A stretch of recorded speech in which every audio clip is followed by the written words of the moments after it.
नमस्कार। न्यूज 24 उत्तर प्रदेश उत्तराखंड में आपका स्वागत है। आपके साथ मैं हूं मानस श्रीवास्तव।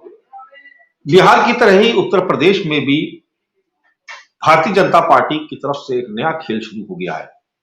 जो खेला बिहार में देखा गया, इस बात की आशंका भी जाहिर की जा रही थी और संभावना भी बहुत प्रबल थी कि भारतीय जनता पार्टी जरूर कुछ ना कुछ गणित यहां पर भी खराब करेगी, और ऐसा हुआ भी। इंडिया गठबंधन के एक प्रमुख दल राष्ट्रीय लोकदल जयंत चौधरी के बारे में खबर आ रही है कि वो जल्द ही एनडीए का हिस्सा बनने जा रहे हैं। ये बातचीत काफी पहले से चल रही थी, लेकिन जयंत चौधरी ने कई बार खुले तौर पर, खुले मंच से इस बात का ऐलान किया कि वो भारतीय जनता पार्टी के साथ नहीं जाएंगे। अखिलेश यादव ने भी बीते कुछ समय पहले 7 सीटें राष्ट्रीय लोकदल को देने का ऐलान करने के साथ कहा था कि राष्ट्रीय लोकदल से उनका गठबंधन पारंपरिक है और जयंत चौधरी उनके पक्के दोस्त हैं। लेकिन अभी 3 महीने का भी वक्त नहीं गुजरा और खबर आने लगी कि जयंत चौधरी अब एनडीए का हिस्सा होने जा रहे हैं। खबर यह भी है कि 4 सीटों पर सहमति भी बन चुकी है। इससे पहले बीजेपी ने भीम आर्मी से भी गठबंधन के प्रयास किए थे पश्चिमी उत्तर प्रदेश में अपनी जमीन को मजबूत करने के लिए। भारतीय जनता पार्टी लगातार किसी ऐसे दल से गठबंधन के प्रयास में थी जिसके जनाधार को मिला करके भारतीय जनता पार्टी उत्तर प्रदेश में अपने मिशन 80 के लक्ष्य को हासिल कर सके। बिहार में नीतीश कुमार, जो इंडिया गठबंधन के सूत्रधार थे, वो रातों रात पाला बदल करके बीजेपी के साथ खड़े हो गए। उसी बीजेपी के साथ जिसके लिए वो कहा करते थे कि जिंदगी में ऐसा अब संभव नहीं है कि वो बीजेपी के साथ चले जाए। बीजेपी ने भी कहा था कि नीतीश के लिए दरवाजे हमेशा के लिए बंद हैं, लेकिन रातों रात वो दरवाजे खुल गए और अब राष्ट्रीय लोकदल, जिसको लेकर के अखिलेश यादव बड़े बड़े दावे कर रहे थे, दोस्ती की दुहाई दी जा रही थी, वो भी अब बीजेपी का हिस्सा बनने जा रहे हैं। हालांकि समाजवादी पार्टी की तरफ से अलग अलग नेताओं ने और सभी प्रमुख नेता, खुद अखिलेश यादव, राष्ट्रीय महासचिव और चाचा शिवपाल यादव और डिंपल जी ने भी इस बात को लेकर के अपने अपने बयान जारी किए। सभी का यह कहना है कि बीजेपी भ्रम फैला रही है, राष्ट्रीय लोकदल समाजवादी पार्टी का हिस्सा रहेगा। लेकिन हैरत तब हो रही है कि कल रात से लगातार यह खबर सुर्खियों में है और अभी तक राष्ट्रीय लोकदल की तरफ से कोई खंडन नहीं आया। यहां तक कि आज इस मुद्दे पर जो बहस होने जा रही है उसमें भी उनकी पार्टी की तरफ से किसी भी व्यक्ति को नहीं भेजा गया। यानी इशारा साफ है कि बहुत जल्द जयंत चौधरी पाला बदलने वाले हैं। तो किस तरीके से सियासी गुणागणित गड़बड़ाएगा और क्या भारतीय जनता पार्टी ने एक बड़ी चोट इंडिया गठबंधन को पहुंचाई है, आज इसी विषय पर हम चर्चा कर रहे हैं। तमाम खास मेहमान हमारे साथ मौजूद है। हमारे साथ आज राष्ट्रीय लोकदल से कोई प्रवक्ता नहीं जुड़ पाया, हालांकि हमने प्रयास किया था कि राष्ट्रीय लोकदल का पक्ष आना चाहिए, लेकिन आज वो इस मुद्दे से पीछे हट गए, क्योंकि जाहिर सी बात है कि अभी जवाब देना बहुत सहज नहीं होगा उनके लिए। लेकिन फिलहाल अनिल यादव जी कांग्रेस पार्टी के प्रवक्ता है, वो उस चर्चा में शामिल हो रहे हैं। कीर्तिनिधि पांडे जी समाजवादी पार्टी के प्रवक्ता है, वो भी चर्चा में शिरकत कर रहे हैं। अनुपम मिश्रा जी वरिष्ठ पत्रकार है, वो भी चर्चा में भागीदारी करेंगी और भारतीय जनता पार्टी से भी जल्द ही कोई एक प्रवक्ता हमारे साथ इस डिबेट में जुड़ेगा, इस बात की हम उम्मीद कर रहे हैं। कई बार ऐसा भी हो जाता है कि सियासी दलों के लिए जवाब देना थोड़ा सा असहज हो जाता है, इसलिए वो सामने नहीं आते हैं। चलिए खैर, शुरुआत आज मुझे लगता है कि समाजवादी पार्टी से ही करनी चाहिए। कीर्तिनिधि पांडे जी, बहुत दावे किए जा रहे थे समाजवादी खेमे की तरफ से। अखिलेश यादव ने कहा था मेरे पक्के दोस्त जयंत चौधरी, राष्ट्रीय लोकदल से गठबंधन उनका पुराना है और बड़ा स्थायी गठबंधन है।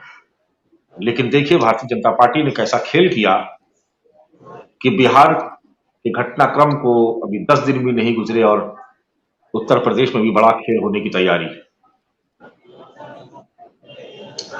देखिए मानस जी, जहां तक इन चर्चाओं की बात है कि आरएलडी एनडीए के साथ जा रही है, अभी समाजवादी पार्टी के नेता आदरणीय अखिलेश यादव जी का बयान आया है और उन्होंने बहुत स्पष्ट रूप से कहा है कि जयंत चौधरी जी बहुत पढ़े लिखे इंसान है, उनके अंदर राजनीतिक समझ भी बहुत अच्छी है और किसी भी कीमत पर ये जो लड़ाई है किसानों की, बेरोजगारों की, नौजवानों की, पीडीए की, इंडिया अलायंस की जो लड़ाई है, जिस मुहिम के तहत इंडिया अलायंस बना है, उसको जयंत चौधरी जी किसी कीमत पे कमजोर नहीं होने देंगे।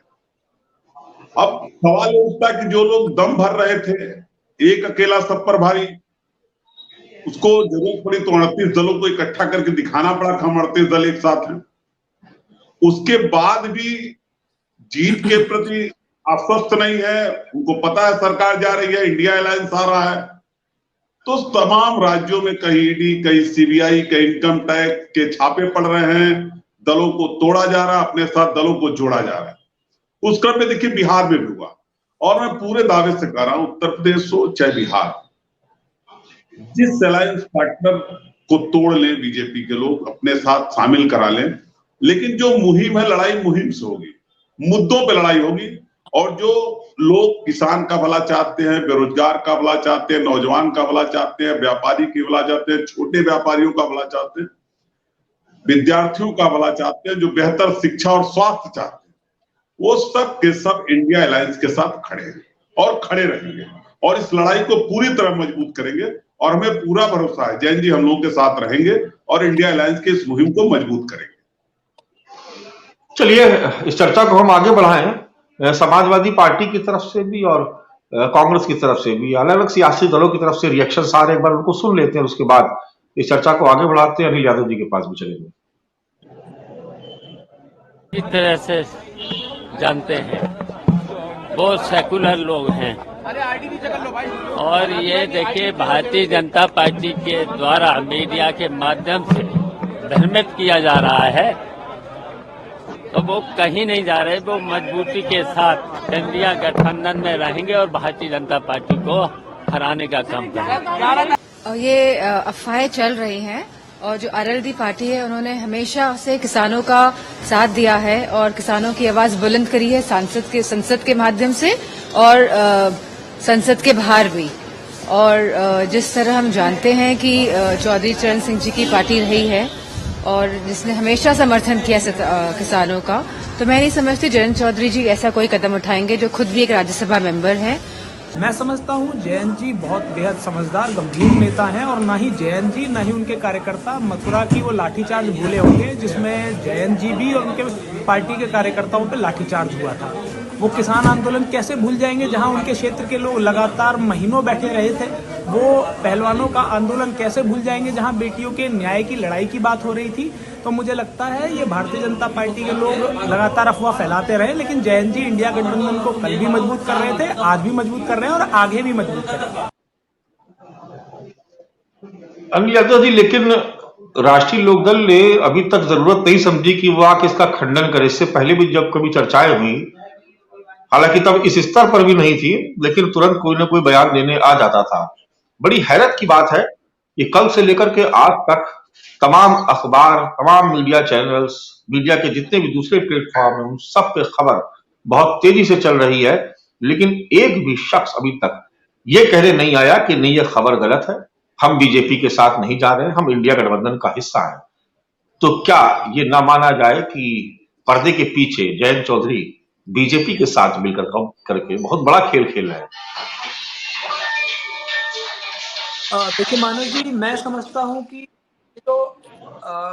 ये जो किसी भी चीज को मनाही के लिए है, उसके लिए मुझे लगता है कि आरएलडी के लोगों से बात करने की जरूरत है। उनके प्रवक्ता उस पर अपनी पार्टी का स्टैंड रख पाएंगे, लेकिन जहां तक हमारी समझ है, हम लोग समझते हैं कि ये भारतीय जनता पार्टी, जिस तरीके से गीदड़ के लिए कहा जाता है कि जब गीदड़ का अंत आता है तो वो शहर की तरफ दौड़ता है, उसी तरह जब भारतीय जनता पार्टी की सत्ता का अंत यहाँ पर आ रहा है तो वो झूठी अफवाहों और ये सब प्लांटेड खबरों की तरफ दौड़ रही है।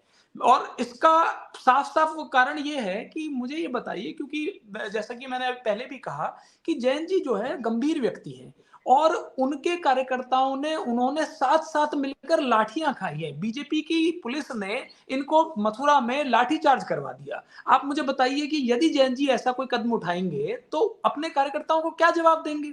अब उनका जो क्षेत्र है, जहां पश्चिमी उत्तर प्रदेश की अगर हम बात करें, तो आप समझ लीजिए कि हजारों किसान आंदोलन में बैठे, कई किसान ऐसे हुए जिनकी मृत्यु हो गई वहां आंदोलन में बैठे हुए किसानों की। आप मुझे बताइए, यदि वो आज भारतीय जनता पार्टी के साथ चले जाते हैं तो वो उस क्षेत्र के लाखों लोगों का क्या होगा, उनकी नजरों में क्या इमेज बनेगी। उसके बाद आपको याद होगा कि जब भारतीय जनता पार्टी की सरकार बन गई थी केंद्र में, तो अजीत सिंह जी से, स्वर्गीय अजीत सिंह जी से वो बंगला खाली करवाया गया था जबरदस्ती, जिसमें हम लोग सभी लोग चाहते थे कि चौधरी चरण सिंह जी का स्मारक बन जाए, वो बंगला जो है उस नाम पे कर दिया जाए। और उसमें बेहद मतलब रोष था इस क्षेत्र में, पश्चिमी उत्तर प्रदेश में। और तो और लोगों ने ये तक भी कहा कि दिल्ली की जो पाइपलाइन जो जा रही है पानी की, उन तक को भी काट दिया जाएगा। तो मुझे लगता है कि ऐसे कई सारे हमारे सामने गंभीर उदाहरण हैं जिनको देखते हुए हमें ये लगता है कि जैन जी इस तरह की कोई चीज नहीं करने वाले हैं और वो इंडिया गठबंधन के साथ ही हैं। अब आप पूछेंगे कि भारतीय जनता पार्टी फिर क्यों कर रही है ऐसी प्लांटेड चीजें क्यों कर रही है। इसके दो कारण हैं। पहला कारण तो ये कि जैसे जैसे राहुल गांधी जी की यात्रा बढ़ रही है, देखिए बिहार में आई, हुजूम उतर गया लोगों का। मतलब ये जो 14 तारीख को यात्रा आनी थी, इतनी भीड़ हुई वहां पर, इतनी स्पीड कम हो गई है कि 16 तारीख को आना पड़ रहा है, क्योंकि लोग इतने सारे राहुल जी से मिल रहे हैं, लगातार साथ चल रहे हैं। तो इससे भारतीय जनता पार्टी कहीं ना कहीं घबरा रखी है। भारतीय जनता पार्टी ये मानती है कि भाई ये मीडिया मैनेजमेंट कर सकते हैं, सोशल मीडिया मैनेजमेंट कर सकते हैं, लेकिन जनता को नहीं मैनेज कर सकते। और जनता वहां राहुल गांधी जी के साथ दिख रही है। तो उत्तर प्रदेश आने से पहले इस तरह की चर्चाएं चला दो कि पर एक परसेप्शन जाए कि इंडिया गठबंधन कमजोर है। दूसरा एक और कारण इसका मुख्य ये है कि देखिए, जब आपकी सत्ता होती है, आप 10 साल से सरकार में है केंद्र में, आज तो आपको, अगर आपने काम किया होता तो आपको अपने काम के बलबूते पे जनता के साथ सामने जाना चाहिए। आपको आपके ना तो काम आपने किया, ना आपके जनप्रतिनिधियों ने किया। तो इसका यही कारण है कि आप अलग अलग दलों से बात करना चाह रहे हैं। अगर जैसे, क्योंकि मैं मोदी जी का भाषण भी सुन रहा था पार्लियामेंट में, तमाम तरह की योजनाएं गिनवाई जा रही हैं। कभी कोई मंत्री कहता है कि 3 करोड़ कच्चे मकान, वो पक्के मकान बनवा दिए हैं, मोदी जी कहते हैं 4 करोड़ बनवा दिए हैं, और इंडियन एक्सप्रेस की रिपोर्ट कहती है कि अभी 20% ग्राउंड पे बना नहीं है, पूरा 20% नहीं हुआ है। तो जब हकीकत जो धरातल पे जो खबरें हैं वो सच्चाई इस तरीके से है, तो इनके बलबूते पे चुनाव में नहीं जाया जाएगा। इसीलिए, और मेरे साथी ने भी, सपा के साथी ने भी कहा ये बात, कि इसीलिए इनकी मजबूरी हो गई है जगह जगह दलों से बात करना, उनको ईडी सीबीआई से डर दिखाना और कोशिश करना कि उनको तोड़ के लाया जाए। आप देखिए महाराष्ट्र में ये तोड़ के लाए, शिवसेना को जब नहीं माने, उद्धव ठाकरे इनके सामने नहीं झुके तो 2 हिस्से कर दिए वहां। बिहार में हमने देखा क्या किया, कर्नाटक में, मतलब हर जगह भारतीय जनता पार्टी को एक ना एक बैसाखी की जरूरत है। चाहे कर्नाटक ले लीजिए, चाहे तमिलनाडु ले लीजिए, और उत्तर प्रदेश की अगर हम बात करें, आप बताइए ओपी राजभर, जो इनके लिए सबसे खराब शब्द यदि राजनीति में मोदी जी के लिए और योगी जी के लिए किसी ने कहे होंगे तो ओपी राजभर ने कहे होंगे। लेकिन उसके बाद भी उनको गले लगाए घूम रहे हैं। यदि आप मजबूत होते हैं तो आप ऐसा थोड़ी करते हैं। जब आप कमजोर होते हैं, आपकी मजबूरी होती है, तभी तो सुनते हैं आप। अब आप इतने अच्छे पत्रकार हैं, आपको कोई अपशब्द कहेगा, ये न्यूज 24 वाले अपशब्द कहने लगे, तो आप छोड़ देंगे भैया, जिसमें भी आत्मसम्मान होगा छोड़ देगा। अब जो ये जो पकड़ के रखने वाले होते हैं, वो होते हैं जो मजबूर होते हैं। मैं समझता हूं कि जैन जी बहुत स्वाभिमानी व्यक्ति हैं, ना तो वो इन घटनाओं को भूले हैं, और भारतीय जनता पार्टी के लोग जो है, इनकी मजबूरी बन गई है, क्योंकि काम किया नहीं है, और जनता भी ये समझ रही है। और आने वाले समय में आप देखिएगा, अभी राहुल जी की यात्रा आ जाने दीजिए, और अब तो अखिलेश जी ने भी कह दिया है कि वो साथ में चलेंगे।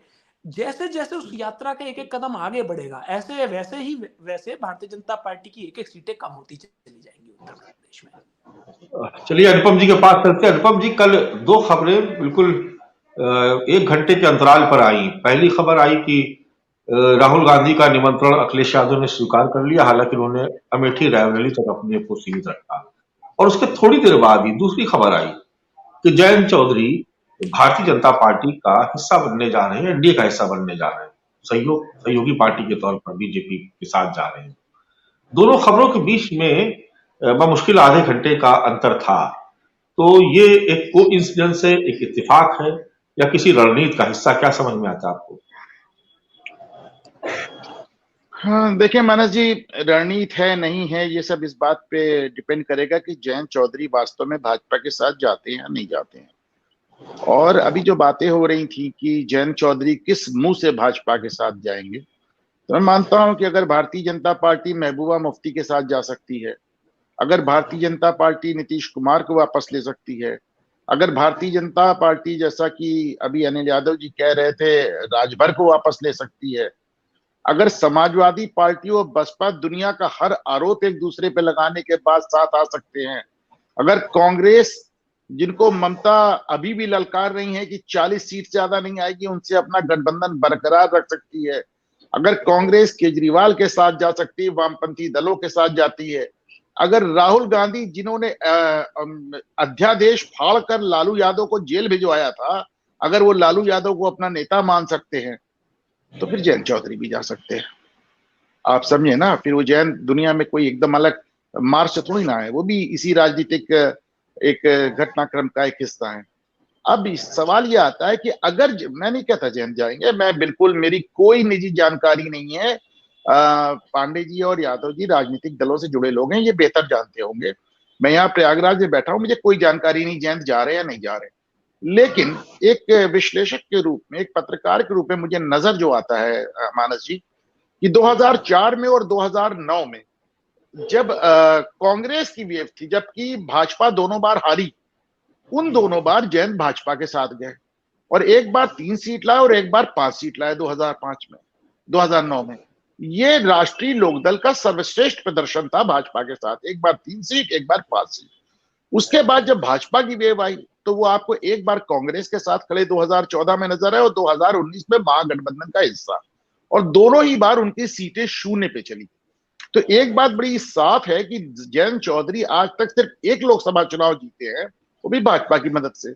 जयंत चौधरी नहीं, राष्ट्रीय लोकदल भी जो सीट जीत रही है 4 और 9 में भाजपा की मदद से, और भाजपा का साथ छोड़ने के बाद 0 पे आ गई, तो उनकी एक मजबूरी भी हो सकती है। दूसरा आप देखें कि आप जो जयंत चौधरी का जो जाट लैंड है उसमें यादवों की ज्यादा संख्या है नहीं। आपने खतौली का उपचुनाव देखा, खतौली के उपचुनाव में जयंत चौधरी ने अखिलेश यादव को खतौली में कदम नहीं रखने दिया, बैनर पोस्टर से अखिलेश यादव को हटा दिया। देखे दोनों, मैनपुरी और खतौली दोनों उपचुनाव एक साथ हुए, जयंत उधर नहीं गए और अखिलेश को इधर नहीं बुलाया, बैनर पोस्टर से अखिलेश को हटा दिया, क्योंकि अखिलेश यादव के उस क्षेत्र में कदम रखते ही लोगों के मुजफ्फरनगर दंगों के घाव हरे हो जाते हैं, जाटों के भी हो जाते हैं, मुस्लिमों के भी हो जाते हैं। तो ऐसे में उन्होंने पूरी दूरी बनाकर रखी। जयंत चौधरी एक ऐसे नेता हैं, अखिलेश यादव आपको रोज टीवी पर नजर आते हैं, जयंत चौधरी एक ऐसे नेता हैं जो कि टीवी पे नहीं, जब कभी बोलते हैं तो सोशल मीडिया पर बोलते हैं, ट्विटर पे बोलते हैं। जैसे आपको याद होगा कुछ दिन पहले उन्होंने एक ट्वीट करके अपना यूनिफॉर्म सिविल कोड के लिए अपना समर्थन जताया था, वही यूनिफॉर्म सिविल कोड जो कल उत्तराखंड में लागू हुआ, इसके पहले ही इसका वो समर्थन जता चुके हैं, तो ट्विटर के माध्यम से बोलते हैं। अब आप जयंत चौधरी का ट्विटर उठा के देखेंगे, उनकी टाइमलाइन मानस भाई, तो आपको नजर आएगा कि अपनी राज्यसभा सीट पाने के बाद जयंत चौधरी ने मुलायम सिंह यादव जी की मृत्यु के अलावा पूरे उसपे कभी वो ना समाजवादी पार्टी का नाम लिया ना अखिलेश यादव। तो ऐसे में जयंत चौधरी कहीं ना कहीं पहले से सपा से दूरी बनाकर चल रहे थे। जयंत चौधरी के समर्थकों का कहना है कि अखिलेश यादव साबरमती एक्सप्रेस जैसे हैं जिनको देख के गोदरा याद आ जाता है। तो ऐसे में उनका जो जाट समर्थक है उनके ऊपर बहुत दबाव था कि साहब आप अखिलेश के, आपने देखा एक सांसद, पूर्व सांसद और विधायक, राष्ट्रीय लोकदल के विधायक का भी आज आपने देखा वीडियो वायरल हुआ है जिसमें उन्होंने कहा है कि हमारी सीटों से सपा अपने कैंडिडेट लड़ा रही है, हमें बर्दाश्त नहीं है। तो उनके अपने मुस्लिम समर्थकों का भी उनके ऊपर प्रेशर था कि आप सपा के साथ ना जाएं। और एक चीज और जो देखी गई है मानस जी, कि राष्ट्रीय लोकदल से अगर एक मुस्लिम को टिकट मिलता है तो उसको मुस्लिम वोट मिलता है, पर अगर जाट को टिकट मिलता है तो मुसलमान वोट उसको नहीं मिलता। आज देखिए आप अखिलेश यादव का आप बयान देखिए, अखिलेश यादव एक लाइन में कह सकते थे कि नहीं मेरी जैन से बात हुई है, ऐसा कुछ नहीं है। लेकिन अगर अखिलेश यादव उनको किसानों का आंदोलन याद दिला रहे हैं, उनको पढ़ा लिखा होना याद दिला रहे हैं, अगर डिंपल उनको लाठीचार्ज याद दिला रही है, तो फिर आप मान के चले कि कहीं ना कहीं अखिलेश यादव और जयंत चौधरी के बीच में संवाद टूट गया है और वो इस बात दावे से कहने के पोजीशन में नहीं है, बल्कि उनको आप जोश दिला रहे कि देखो तुम लाठी खाए हो, देखो तुम्हारे किसान लाठी खाए हैं, देखो तुम पढ़े लिखे हो, तुमको नहीं जाना चाहिए। बल्कि अब तक जितनी खबरें जयंत चौधरी के माध्यम से हवाले से आई हैं उसमें मैं अखिलेश यादव के इस बयान को, डिंपल यादव के इस बयान को सबसे विश्वस्त मानता हूं, जहां पे वो बार बार ये कहते हुए नजर आ रहे हैं कि नहीं जयंत नहीं जाएंगे, लेकिन वो ये नहीं कह पा रहे हैं कि हमारी जयंत से बात हो गई है। मानस जी बिल्कुल ठीक बात है, यही बात मैं कह रहा था कीर्ति रिद्धि जी कि अगर सब भ्रम है, अगर बीजेपी भ्रम फैला रही है तो जयंत चौधरी इतनी खबरें चलने के बाद रीजनल से लेकर के और नेशनल चैनल तक, सोशल मीडिया से लेकर के प्रिंट मीडिया तक लगातार खबरें छप रही हैं और चल रही हैं। अगर कुछ नहीं है तो जयंत चौधरी सामने आके कह दी कि ऐसी कोई बात नहीं है, लेकिन छपरौली की रैली का स्थगित करना, अब खबर है कि शायद उसमें प्रधानमंत्री को आमंत्रित किया जाएगा। तो जिस रैली के पोस्टर तक जारी हो चुके थे उसको अचानक स्थगित कर देना, जयंत चौधरी का मीडिया के सामने न आना, उनके प्रवक्ताओं का मीडिया में कोई बयान न देना, डिबेट में शामिल ना होना, आपको नहीं लगता कि सब कुछ तय हो चुका है? अब अचानक से घोषणा कर होगी, शायद हो सकता है कि आज शाम तक कोई फोटो रिलीज हो जाए या कल सुबह तक कोई फोटो रिलीज हो जाए जिसमें जयंत चौधरी और नड्डा जी एक साथ नजर आ जाए। देखिए मानस जी, अनुपम जी की कई बातों से मैं इत्तेफाक रखता हूं और ये बात सही है कि राजनीति अनिश्चितताओं का गेम है। राजनीति में अनिश्चितताएं बहुत है, कौन कब किसके साथ है इसकी कोई गारंटी नहीं। लेकिन लोकदल की विचारधारा समाजवादी है। लोकदल के नेता जयंत चौधरी जी पिछले दिनों राष्ट्रीय अध्यक्ष जी से मिले थे, मुलाकात है दोनों लोगों की, सीटों पे चर्चा हुई थी, सीट डिसाइड हुए थे।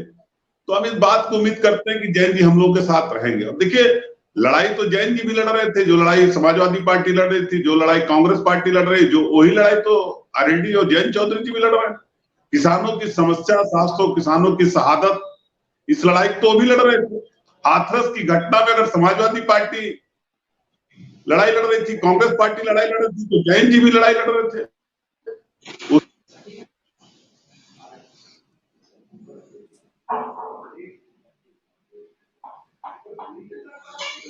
पांडे जी, आपकी आवाज में डिस्टर्बेंस। का मानना है कि जयंत जी को समाजवादी विचारधारा के साथ रहना चाहिए, लेकिन अब कोई परिस्थितियां बनेंगी, जयंत जी चले जाएंगे तो भी समाजवादी पार्टी को किसी को रोक नहीं सकते, समाजवादी पार्टी से कर सकती है। लेकिन मेरा यह मानना है जयंत जी हम लोग साथ रहेंगे और इंडिया गठबंधन की लड़ाई को पूरी तरीके से मजबूत करेंगे।